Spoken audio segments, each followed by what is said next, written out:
Welcome back. We're back. Two fans, one Paul. Myself, David Quist, lovely co-host KB Kirk Brown. Crazy.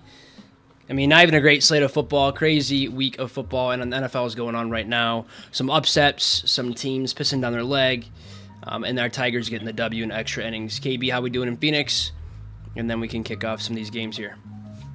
Yeah, I mean, one of the best parts about living out here and being 3 hours behind all the people living in the real time zone, Eastern time, is that the Tigers game, it wasn't that late for me. So that was a really cool game, really good win for the Tigers. But yeah, it was a fun slate, and we talked about some of these upsets. But I mean, you can't start James Franklin. I mean, everyone's calling for his head. $65 million buyout isn't really feasible because that's NIL collective money. You know, in the next couple of years, it's 3 years of NIL. That's kind of how you have to view everything now. So I'd be very surprised if they moved off of him with how much success he's had. But just a horrible performance after that big game against Oregon where they came out flat. They came out flat in this game. UCLA interim head coach. They played a great game. And when you think about like what's the difference in this game, UCLA does an onside kick early. And, you know, that's huge. There's 3 points that they got off of that, and they were able to control and take narrative of the game. But we got our games to talk about. Quist, I'm sure you have some thoughts, feelings on a very sloppy MSU performance. So I'm excited to get into it. What do you want to start off with? U of M? Yeah, let's start off with Michigan game. Michigan wins 24-10 against Wisconsin. Wisconsin was on their third string quarterback. I'm pretty sure Hunter Simmons, because I thought Blake O'Neal was the guy, but maybe he got banged up too. But he got benched. He got benched. Interesting. Okay. Yeah, because he did come in at times in this game to run some QB run play. Simmons, I mean, he threw the ball pretty well, all things considered. He got the ball out on time, so he's like a fifth-year senior guy out of Northern Illinois. Gotcha. So. Yeah, I thought both defenses here played well. Obviously, Michigan, towards the end of the game, had a little bit more in the tank on the offensive side. Justice Haynes, again, has a touchdown and a long run for 43 yards. He's a tank. He is, I think the offense kind of moves through him. Bryce played pretty good, 19 for 28, 207 yards and a touchdown. Defense was good. I don't think Wisconsin's offense is anything special, but Michigan did look good on defense. And, they pulled away and had a solid game. Interesting to see what happens in Wisconsin's season. KB, we've been saying this now for a couple weeks, talking about Fickle as their coach. Is he fired? Is he staying? They're 2-3, 0-2 in the Big Ten, with a really hard schedule coming up this month. So best of luck to them. We'll see what happens. And then Michigan 4-1, 2-0 in the Big Ten, keeps it rolling. And I think letting Bryce do some more. They're at USC next week. That'll be a fun game. You know, not too late. It's at 7:30 Eastern time on NBC, so I think the guys will be ready to go. But yeah, it's a good win. A very typical Michigan win. Run the ball, let the quarterback sling it around. Defense stand tall.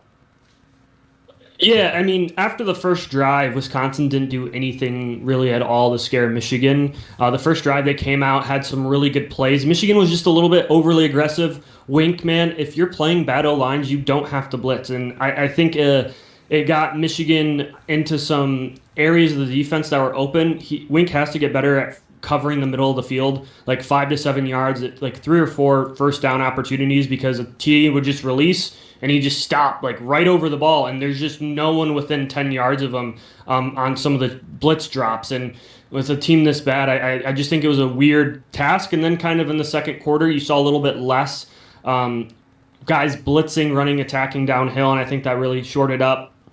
I think the difference in this game is they let Bryce Underwood sling it. I mean, he threw for 270 yards, which is a career high. He looked in control, but in the first half, he threw for like 54 passing yards. So 216 of it came in the second half when they were in a close game, all things considered. And that opened up the run game in the fourth quarter when Michigan could then gash them on some of those runs because their safeties and guys aren't spinning downhill so quickly. And it just felt like Michigan had a very weird game plan. The first play of the game, the first series of the game, they had a huge pop run, but it was on a really unique wham trap play. It wasn't like an inside zone. It seemed like a very scouted look that like you call on the first drive because you have, a long time to get out into this game. And it popped, but then the rest of the time they continued to try to attack the inside. And I mean, I think the runs would have been effective, but Andrew Sprague, who's the right tackle, whiffed on 4 or 5 blocks where he's just way out over his toes. I hadn't seen this before. This isn't like a thing that he'd been doing, and he just got pulled down and the dude swimmed him. Like he played a horrible game. If he just doesn't even instantaneously lose the block, because Justice Haynes was getting tackled 2-3 yards behind the line of scrimmage, a guy running at him every time. They probably have even a more effective running game. But then, Bryce did what Bryce did. Donovan McCulley had a huge game, first 100-yard receiver since Roman Wilson. Back in 2023 season, we didn't have a receiver. Colson Loveland went over 100 yards, but it was a tight end, so it doesn't really count. Yeah. But Donovan McCulley looked good. And then I talked about it in the pregame, right, when we were previewing this. Andrew Marsh, man, like he's a true freshman. He had 2 really good plays. He had a contested catch down the field. He got open a couple more times. He's fast. He's lanky. I like the approach. I still want to see Jordan Marshall get some more carries. They only ran like 50-something plays because Wisconsin was able to ball control a few possessions. And when you're not converting third downs, which they were better this week on third downs than they had been. They were 5 of 12, which is kind of a livable place, but they had 19 first downs. They voted third down a lot. It was really good. You put up 440 yards of rushing, or 444 yards of offense. They had 175 rushing. This is a Wisconsin team that had been letting up 50 yards rushing on the season. I'm not upset with the performance. Defense, after that first possession came, stopped, stepped up. I think that they're just getting there now. They really need to lock in. I think there was some opportunities in the passing game if some guys could have got blocked up. Protection is still a huge issue, and that it's going to be carrying on to USC. But a win is a win. I predicted Michigan would win this game, but Wisconsin would cover, and that's exactly what we saw. Michigan almost punched it in at the very end there. They're trying to, I think, get Jordan Marshall a touchdown because I think he only has 1 on the season. But still, really impressive performance. Underwood looked good. The receivers, we still had 4 drops in this game. Samaj Morgan dropped 2. Max Bredesen, he isn't really a receiver. He dropped 1, and then Kendrick Bell dropped 1. And if you put that together, he probably throws for 330 yards, and he has 20. And these aren't hard catches. He had 23 completions, right? So, and that's the difference between a Julian Saints stat line where he, his receivers are gods, and Michigan can't get guys that just do the fundamentals, like catching the football. So still disappointed in the drops. But overall, everything looked good. 2 really bad. The last thing I want to talk about before we move on to one of the other games. Kicking, we had back-to-back bad snaps. We missed a 29-yard field goal, but they were low snaps. It was on the long snapper. The holder did a good job, but when kickers, they're fucking head cases. If they don't see a perfect snap and hold, they freak out. Because the ball was perfectly, the holder did an incredible job because they're bad snaps, but he got in his head a little bit. So the snapper really needs to figure it out because he had 2 there. I don't know if there was an injury or something, or if he had popcorn before the game. I don't know, but that was maybe one concern on this game. Yeah, and then the line kind of moved, right? 17.5. Michigan covers by 14, or they only won by 14, right? So yeah, a little bit of interesting line movement, but Wisconsin covered as we thought they would, and they kind of played an old school Big Ten game, and kind of curious to see where they go because their stretch is pretty daunting. Iowa, then they have OSU, Oregon, Washington, Indiana, Illinois. That's tough. That's brutal stretch. So good luck to them, and we'll see what happens with their situation. But we'll move to the next game, KB. Bama, Vandy. Bama wins 30-14. I actually just watched highlights of this because I had a busy day yesterday, and a pretty even game in the first half. I thought Diego looked pretty good. In the second half is where this game really changed. Bama's defense stepped up. Ty Simpson looked good, was really using his legs. I thought Bama ran the ball better than we've seen most of the year. Bernard and Williams both had good games. 6 catches for Williams, 5 catches for Bernard, both with a touchdown. And really, the Bama defense got it to Pavia. He made a couple mistakes. He had a fumble. He had a pick. And, they're just trying to really move the ball down the field towards the end of the game. And Bama stopped him. But on the other side, I will shout out Vandy's defense. They held, Bama most of the game to field goals after the first half, and they were doing everything they could to keep their team in the game, and the offense just couldn't get going. They ran for only 136 on 18 carries for Vandy, while Bama ran for 38 carries for 146. So not a great running game overall, even though Jay Miller had a good game. The defenses, I thought, played well, and Bama gave Ty Simpson time, and we said last week or two, when you give him time, he looks pretty damn good, and he did do well. 342 touchdowns and a pick. So shout out to Bama's defense. That loss to Florida State looks okay. I know they just got trounced by the U. We'll talk about that later. Not trounced, but close towards the end. But this Alabama team is kind of firing on all cylinders, KB, and it'll be fun to watch this Vandy team as they keep going because I think they're a solid team. They could be 9-3, 10-2, but the SEC is pretty hard. But would love to hear, your thoughts. Yeah, I mean, Jam Miller looked like the lead back. It makes sense maybe why Justice Haynes figured he wasn't going to get the number one carries. He transfers away from the program. They ran a little bit more under center, I felt, in this game than I'd previously seen. And I think that's when the big runs kind of popped. Running shotgun runs is okay, but there's some dynamicness to getting the guy running downhill a little bit earlier versus him kind of like having to sidestep into it, gaining momentum. And it looked good. The rushing stats get a little deflated because Simpson was 9 for -6 yards.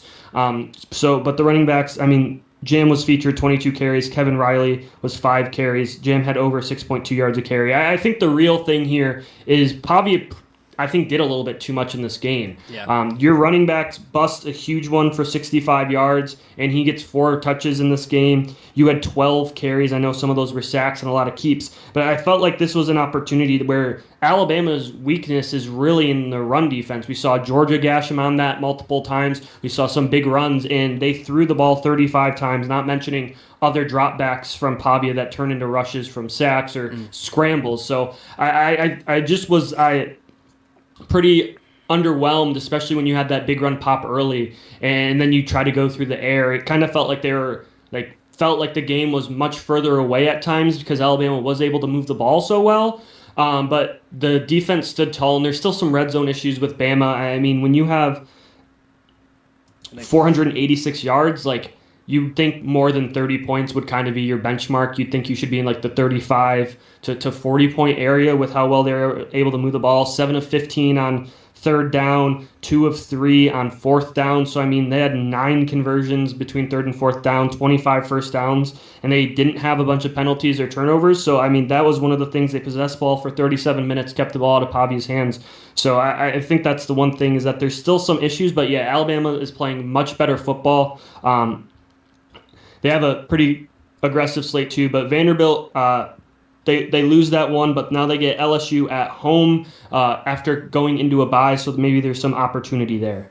Yeah, and I will shout out Bama Justin Jefferson. When I was watching the highlights, KB, he was everywhere. I'm pretty sure he's the one that stripped Pavia. He had 14 tackles, 9 solo, and a sack. So he was all over the place in the highlights, and probably if you're watching the game live. So shout out to he was called a lot. Yeah, he had a game, and that's what you need in games like this. And Diego was going to have that swagger, and I think he got into it with the fan. I saw Johnny Football get into it with the fan, and that's just college football. People are going to talk shit. It's just the way it is. And, you guys shut them up. You beat them at home, and, it was a good game. It's interesting. I would love to see Vandy kind of get one, but we had 2 turnovers by Pavia in the red zone. And 3 field goals by Bama in the second half is kind of the difference. And then obviously a late touchdown by Jam Miller. But I think Vandy's a good team, KB. It'll be interesting to watch how they do down the stretch. Hopefully this doesn't derail them. I think their coach does a heck of a job, and Pavia is just a bulldog. So it'll be a fun team to watch. You never know what could happen in college football. Yeah, but this is also why you shouldn't be talking like that all week about how you're going to go and dominate. And I get like setting yourself up, but like teams don't need more stuff to like dislike you about, right? Like you can keep that internal, say like, hey, look, we're ready to compete, we're playing well. But I mean, that's also like why these guys are the way that they are, right? Why they're D1 football players. They're fully confident in themselves. And Bama's defense showed up, and they heard that disrespect. Tommy Castellanos did it, and he kind of became legendary for it. But it didn't happen this time. Diego wasn't able to kind of mount that. Bama did a much better job defensively, slowing them down, obviously, with the turnovers, especially in the red zone. For sure. All right, good thoughts, KB. And I picked Vandy. That was a heart pick. You picked Bama, smart pick. That's okay. We'll continue on. But the next game, my team, Michigan State loses at Nebraska 38-27 it was a heck of a wind day out there. I think it was like 20 to 30 mile an hour winds the whole game. Yeah. I'd like to hear your thoughts first, and then I was locked in, but not fully locked in was moving with the kid a lot yesterday, but would love to hear your thoughts, how much you saw, and then I can go into the pissing down the leg, what happened in the fourth quarter. I mean, coming off a bye week and being that fundamentally incompetent in special teams is a fireable offense, in my opinion. Like, I don't know how you feel. I know special teams has been like bad. A bright spot for you. Bad yesterday.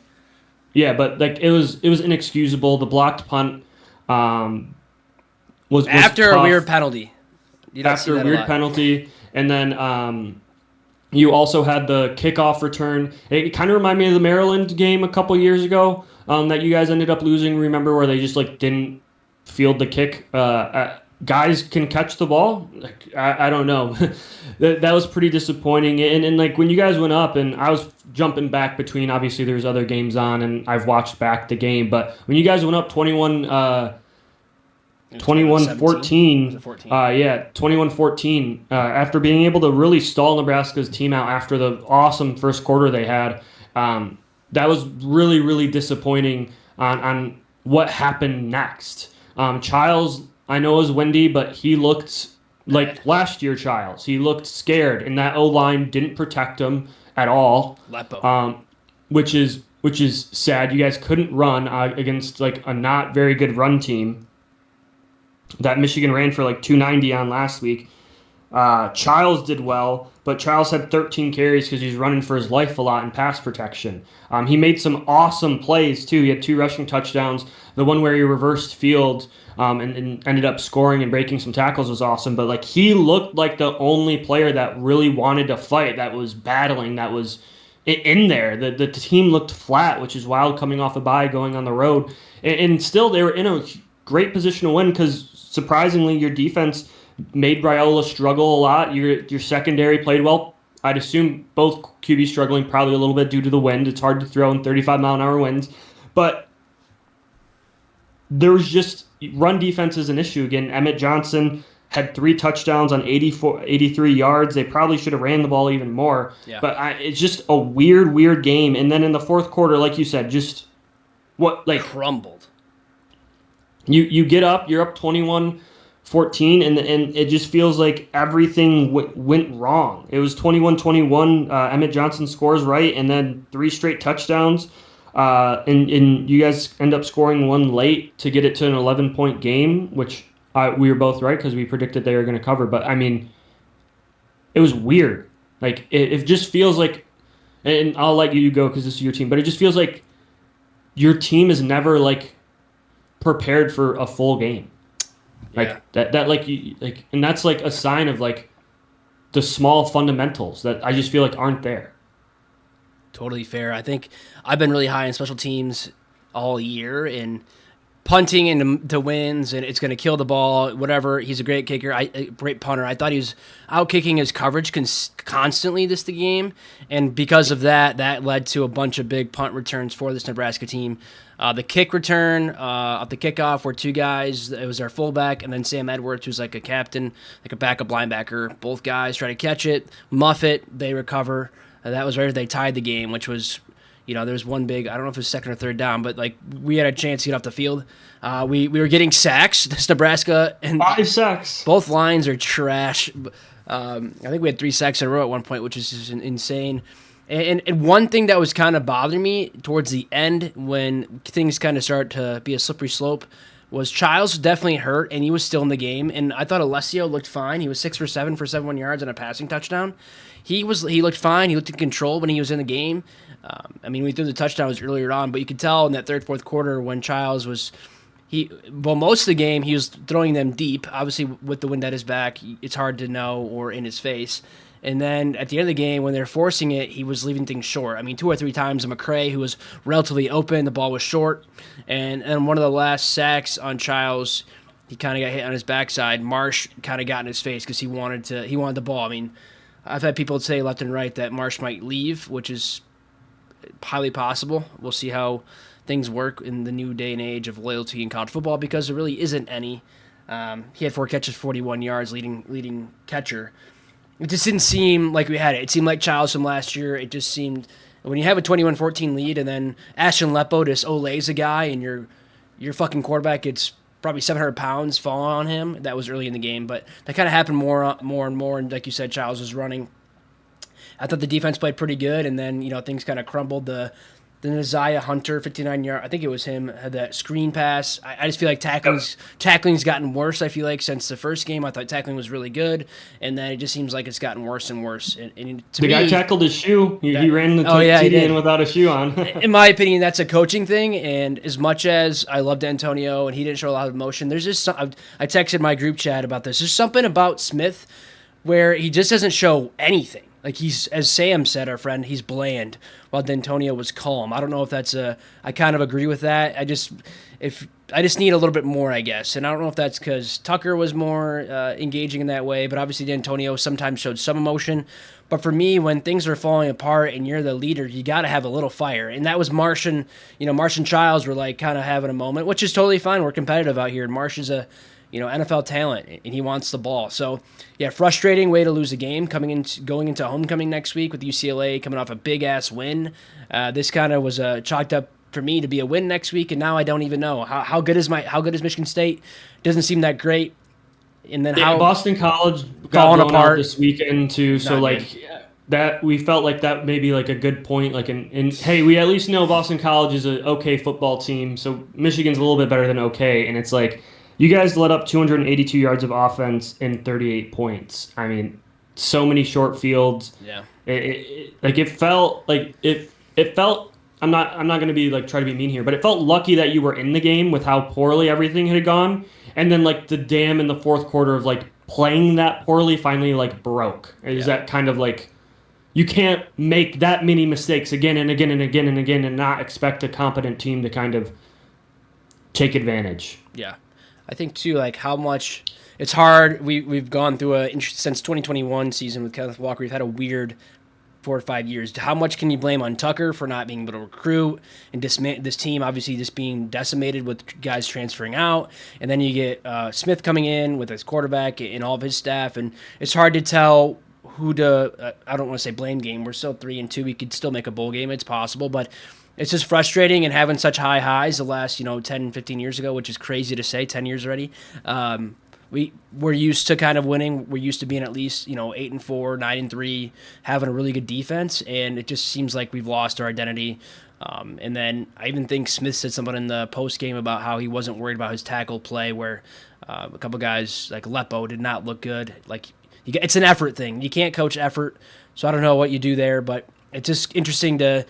If we lose to UCLA, this season could spiral quickly, and with a new AD, I don't know what happens with Smith. I don't think having a short lease, it's a second year. I don't like that, but college football is a quick turnaround game now, KB. So I'm just curious to see what happens. But I hope this team comes back next week.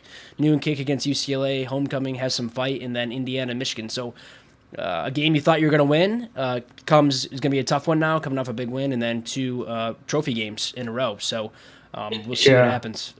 And like also to go down that road is like you need 3 wins between Michigan, Michigan, UCLA, Indiana, Minnesota, Penn State, Iowa, Maryland. Like everybody's a decent team right there.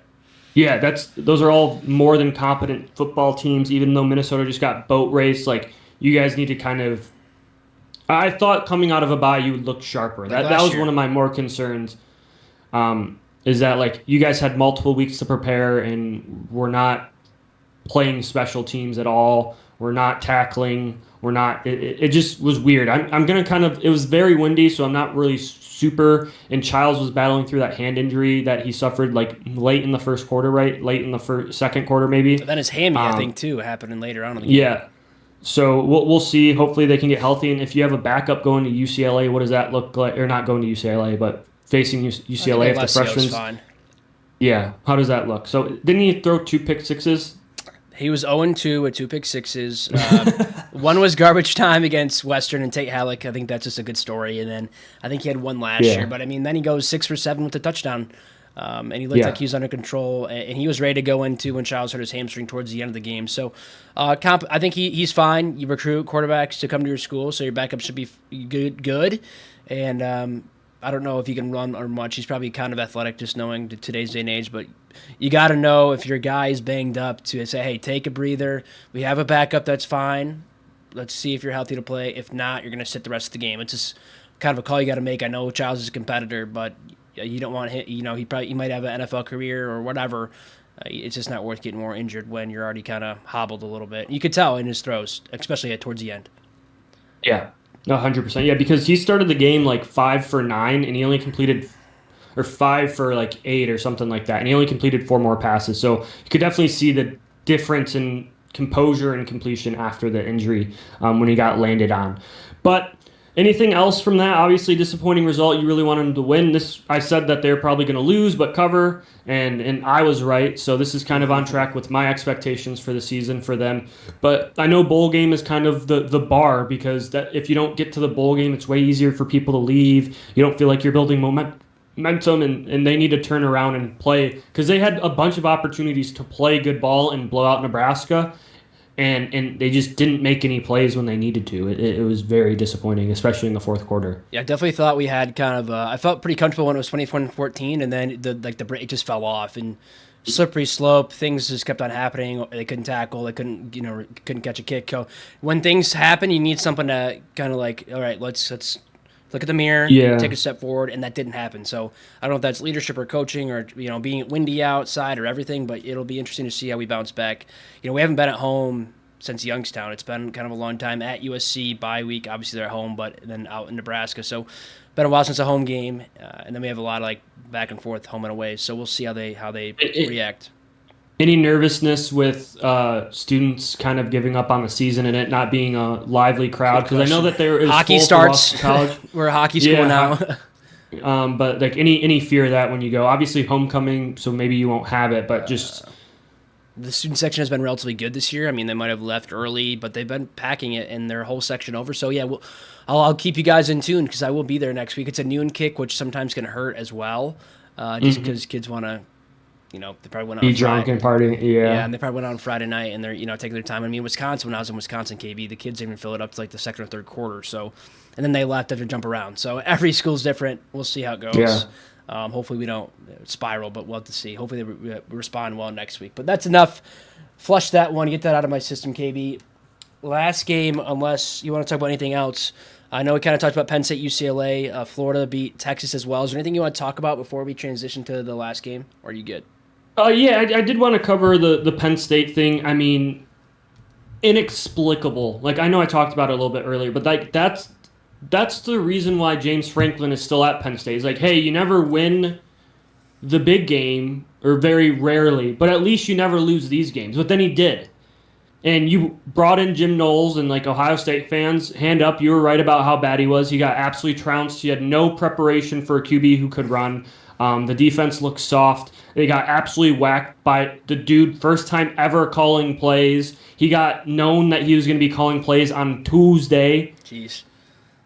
And he goes out there and absolutely body bagged you. And one of the key moments is Danny Dennis Sutton was a guy who came back. He's an edge player, number 33. And Nico ran one in. And he possibly could have, because they left the end unblocked. And, like, if he sprints as hard as he can, he might have wrapped him up and tackled him for, like, a 2-yard game. They're on, like, the 4. And he just jogs. And, like, that's a problem. You're supposed to be this team. You're supposed to be full of seniors. You're supposed to be an old, mature team. And maybe it's because James Franklin is there, but the team just feels immature. They don't feel like they ever step up to that moment. And, like, most times, hey, you get down 10-0 in this quarter, hey, defense turns it on, but you got absolutely wax-winged by UCLA, 52. who had to fire their coach, who had to figure out like 12 different things. And I know travel's tough. It's tough whenever you have to go across the country. But Oregon just did that, came into your house, they had to stay 45 minutes away to get on a bus because Happy Valley's so, middle of nowhere, barren of stuff. And I didn't know you let up. Nico ran for 123, 280 yards rushing. 280. Oof. They really ran the ball. 52 carries. 52 carries. You let up 446 yards, total yards to UCLA. And, like, I know UCLA played really well, but that's on you. Like, Nico hasn't looked that good ever, and you just let him scramble whenever he wanted. And offensively, I mean, 37 points. Yeah, that's fine and good. But rushing the ball, Katron Allen had 8 carries. Nicholas Singleton had 11 carries. Drew Aller had 11, which probably is a sack in there. He had Yeah, 78 yards, though. there's some sacks in there, but like Katron Allen is double the season average on Nicholas Singleton so far per carry, and he gets 8 touches in this game. Oof. It's very odd. It's very odd what Kotelnicki and this team are doing. James Franklin feels lost. Does this season tumble? And then any thoughts on that, Quest? Because I mean that's just an inexplicable loss, and they can make all the excuses in the country, but that's just a poor game. Yeah, all things considered. We'll see what happens with them. They probably beat Northwestern, but then they got Iowa, then Ohio State, and Indiana. So we'll see what they're made of. Indiana's going to be a weird team again this year, KB, because they might just beat the brakes off you, or if whatever Iowa did, they shut them down. But yeah, just really bad for James Franklin. Really love seeing a couple random comments in the TikTok where people were kind of talking shit to Penn State fans. So shout out to them. It was kind of funny because this is James Franklin to a T. He usually wins these games, but sometimes you lose it. And then I don't know if you called that out, KB, but you brought up the Florida-Texas game. Florida wins 29-21. Arch, I don't think Arch is that good. He had a couple bad interceptions, and DJ Lagway played fine. They ran the ball well. But, college football, is there a good quarterback at all right now? It's kind of weird because all the older guys aren't looking too good. And, I don't know. Who's Julian Sains playing really well. CJ Carr, Dante Moore. The young guys are kind of stepping up. But, yeah, it's a weird look in college football, and all the older guys are struggling for sure. Yeah, I mean, in this Florida defense is good, and I talked about how dominating that this team can be, and I said, look, they're coming off, like, DJ Lagway needed practice, right? I think that was a real thing, but Jaden Ball ran for 107, 4 yards a carry, 27 carries, but that was when they were trying to milk the game away, but DJ Lagway looked the best he had all season, 21-28, 298 yards, 2 TDs. Dallas Wilson, true freshman receiver, had 6 catches, 111, 2 TDs, which is one of the big key plays. But I mean, Texas I think the biggest difference. Too. Yeah, I think the biggest difference is trench play. The leading carrier was Arch Manning, who had 15 carries in this game. Obviously, some of that sacks and scrambles and stuff like that. But their 2 other running backs, Quintravian Wisner had 8 carries for 11 yards. And Ryan Niblett had 2 carries for 4 yards. They just couldn't run the ball. And that's and I get, Arch didn't play his best game, 16-29. He had 2 bad INTs, I agree. But, when you're putting the whole entire world on him, that's also a difficult place, especially on the road, right? And so I just think overall that this Texas team is a little bit more limited. It's going to be interesting next week, the OU Red River Shootout. I'll still call it that. I will too. The guns. It's Texas. There can be guns. But all things considered, Florida, gets a huge win. They still have a really tough schedule, and they've lost some pretty bad games. But their offense looked much better in this game than previously, and Texas looked pretty disappointing in the trenches, and that's kind of a cause for concern with the team that was in the semifinals last year that were looking to compete. They were number 1 team coming into the preseason, and just like Penn State, this is why preseason polls are kind of weird because how does everything work out now? How are we supposed to feel about this? But yeah, for sure. that was a very disappointing game. But that's all I have on that stuff. It was a fun weekend of college football. Maryland blew a 20-point lead. They're up 20-0 on Washington, and Washington Huskies came back for a huge win on the road. But it was a fun weekend of football, and I'm looking forward to the next one too. I mean, I'm happy with where Michigan's at. We got one more game, some to clean up. Yep. And I think the one thing, too, is I want to say, and I forgot to mention this, is Rod Moore was back in this game, and he made so many smart, intelligent plays. There was a reverse that Michigan was completely fucked on. Everyone followed the running back, and it would have, hit. He came from his deep safety position, cleaned it up for, a 6-7 yard gain instead of, a 30-40 yard gain. And then they ran a sprint out to the right, screen backside to the tight end, and he would have picked it if it was a good throw. He knocked it down on a good, huge third down conversion. He had a 95 grade on PFF, which isn't the end of the world, but he played really well, and I was really happy for him because the last time he played at Michigan was when he picked off Ohio State in 2023 because he suffered such a brutal knee injury last spring where they thought that he may never, because he had some complications, he may never come back and play football again. So awesome for Rod Moore. Really, really happy with how he played and how he looked. And that's a huge difference maker for the defense. Oh, yeah, he's a good player. Sorry, thanks, KB. Sorry about that. We just had one more game. Florida, Miami, Florida State. Oh, yeah. Miami wins 28-22. They were up big, 28-3. I kind of thought they let up the gas. But Tony, freshman, just went off again. He had 107 yards, 2 touchdowns. Carson Beck, 20 for 27, clean game, 4 touchdowns. I thought the defense played relatively good.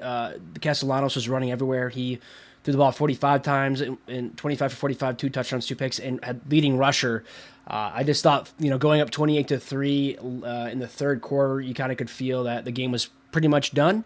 Florida State, I give them credit. They had some fight. They made it close-ish towards the end, but time was kind of against them. Kirk Herbstreit was even saying that, like, yo, you got to get going here. You got to kick the field goal and do a whatever, do an onside kick, and they just didn't have time. But kudos to that team for showing fight, but Miami was the better team. They had a big lead, and they just kind of stuck with that 28-3 and then, finished 28-22. But Miami looks like the real deal. Their defense is good. They have a really good receiving core and running backs. They did okay running the ball, but I think just letting Carson Beck get it to the guys is going to be key for them to be successful, I feel like, down the road. Yeah, and you said it really well there. They got up to a big lead. The final score is not a clear indication of how much Miami dominated this game. And when you stop being aggressive, when you stop rushing, and you kind of just drop people back because you don't want to let big play touchdowns, it definitely influences some of the stats because this game was dominated by Miami. From front end to the back of the game. And Carson Beck, he looks good, man. I mean, he really gets the ball out on time, crisp. This offensive line is able to block really well. I still think we want to see some more in the run game. I think that's maybe if there's one area of weakness for Miami, it's that they're not necessarily running the ball very well. But, I mean, they've played a pretty loaded schedule, right? Notre Dame week 1. They had South Florida, who's a really good team. They played Florida. Now they had Florida State. It was their big first road test of the season, and they did it. They were able to do it. They have a pretty manageable schedule down the stretch where they play Louisville, Stanford, SMU, Syracuse, NC State, Virginia Tech, Pitt. I'd really like to see them continue. Miami's a fun place. I wouldn't be surprised if they jumped up to maybe number 1 in the country or 2 with all things considered, but this was a really, really impressive win.